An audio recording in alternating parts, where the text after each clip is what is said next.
자, 이번에는 2012년도 5회 문제를 한번 보시겠습니다. 마찬가지로 시험에 자주 등장하는 문제 위주로 한번 살펴보겠습니다. 자, 1번은 자주 등장합니다. 여러분, 1번은 두송자. 근데 문제는 이 두송자라는 단어를 알고 계셔야 되겠죠. 여기는 지금 보니까 주니퍼 벨이라고 되어 있습니다. 그래서 혹시 두송자라고만 되어 있으면 이 한자거든요. 주니퍼 베리를 의미한다. 그리고 주니퍼 베리가 나오면 무조건 답은 지인이 되겠죠. 자, 이렇게 원료를 가지고 수를 묻는 문제들이 종종 등장을 합니다. 2번은 만자니아, 올로로소, 자, 이런 것들은 이제 쉐리에 대한 문제가 되겠습니다. 그래서 스페인산 백포도주 쉐리에 대한 문제입니다. 만들어진 칵테일에 손의 체온이 전달되지 않도록 할 때, 그래서 스템이 있는 거죠. 그래서 길쭉한 스템 줄기가 있는 이유가 바로 그렇기 때문입니다. 4번은 우리 전통주에 대한 문제가 되겠습니다. 그래서 증류식 소주에 해당되지 않는 것은, 여기 보시면 금산의 삼성주는 증류식 소주가 아니라 약주입니다. 그래서 금산 삼성주가 정답이 되겠습니다. 깁슨 칵테일에 맞는 장식은, 장식 즉 가니쉬를 묻는 문제가 항상 이렇게 또 등장을 하지요. 그래서 깁슨 같으면 어니언, 칵테일 어니언이 되겠습니다. 그래서 앞에 책에 나온 가니쉬만 다 알고 계시면 모든 문제를 다 보실 수가 있겠습니다.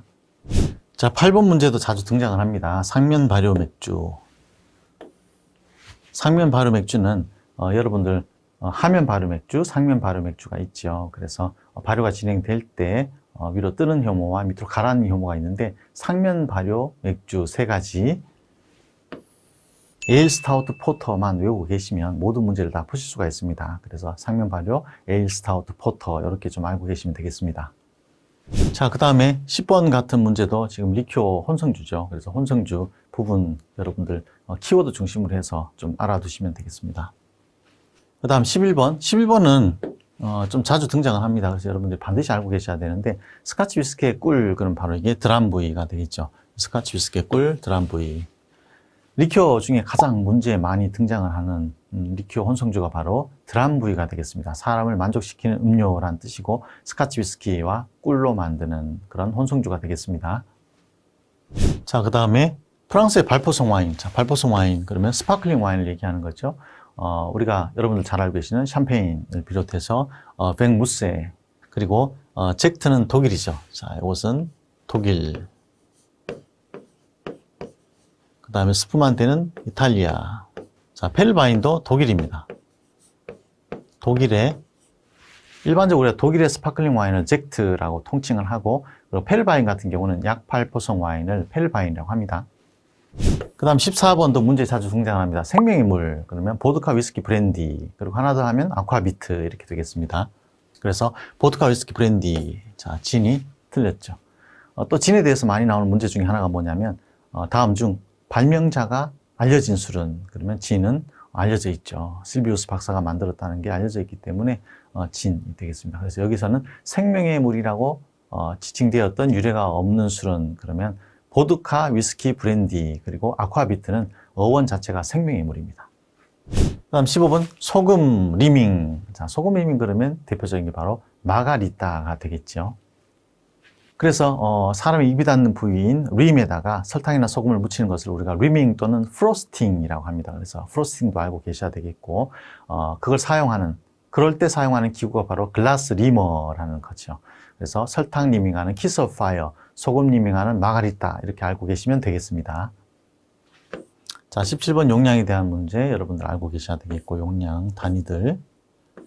그 다음에 롱드링크, 숏드링크는 무슨 의미냐면 이 시간의 개념입니다. 그래서 보통 롱드링크인 경우는 진토닉을 생각하시면 됩니다. 그래서 얼음이 들어있고 양이 많고, 그래서 얼음이 들어있기 때문에 좀 오래 시간을 두고 먹어도 되는 그런 칵테일이고, 숏드링크는 얼음을 사용하되 얼음을 걸러서 액체만 따르는, 예를 들어서 애플 마티니, 코스모폴리탄 이런 것들은 빨리 온도가 바뀌기 때문에 빨리 마셔야 된다. 그래서 숏드링크라고 부릅니다. 자, 그 다음에 19번 진토닉에 알맞은 글라스와 장식은, 자, 레시피를 묻는 문제죠.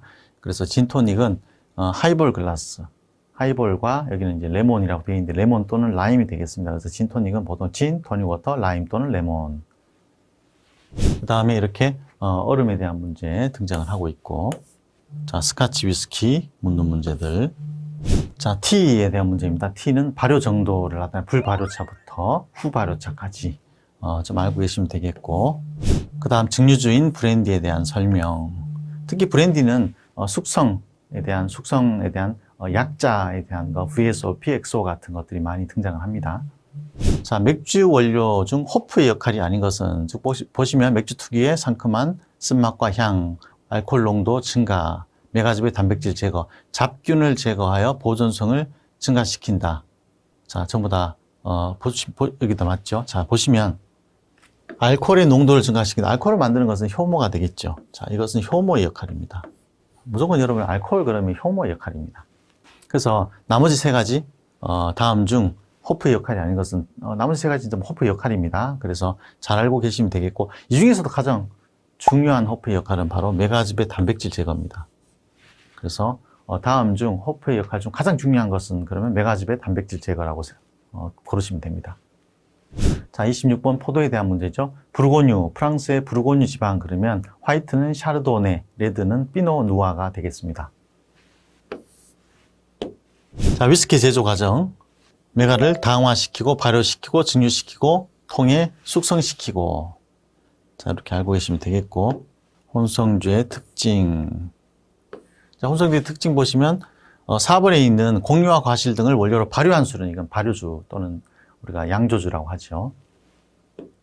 자, 그다음 쉐이킹 기법에 대한 설명으로 틀린 것은 쉐이커에 얼음을 충분히 넣어 빠른 시간 안에 잘 섞이고 차게 한다. 쉐이커에 재료를 넣고 순서대로 캡을 스트레인에 씌운 다음 바디에 덮는다.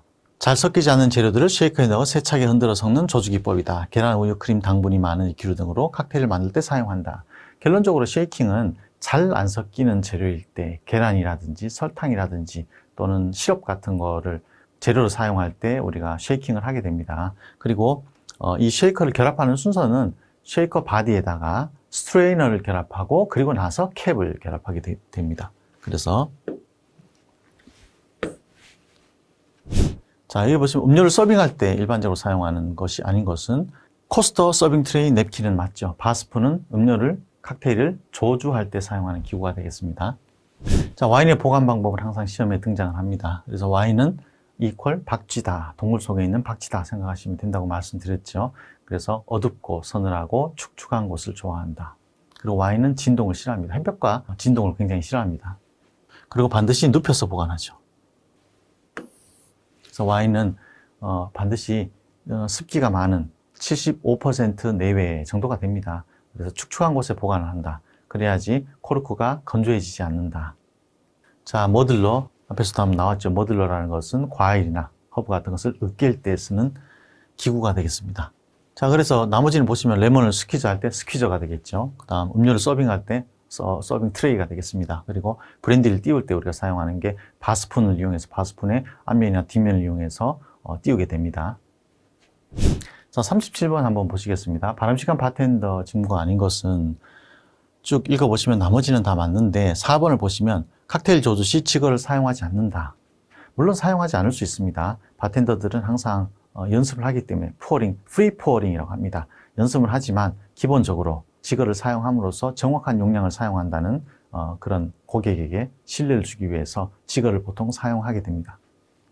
자, 38번 한번 보실까요? 포도주를 서비스하는 방법 중 옳지 않은 것은 한번 보시면 3번에 보졸레 누보와 같은 포도주는 디켄터를 사용하 일정 시간 숙성시킨 후 서비스한다. 보졸레 누보는 보통 오래 숙성을 하지 않습니다. 그래서 그의 생산을 해서 잠깐 숙성을 시키거나 해서 바로 나오는, 그래서 이제 보졸레 지방의 햇 와인이라는 뜻이죠. 포도는 가메라는 포도를 사용합니다.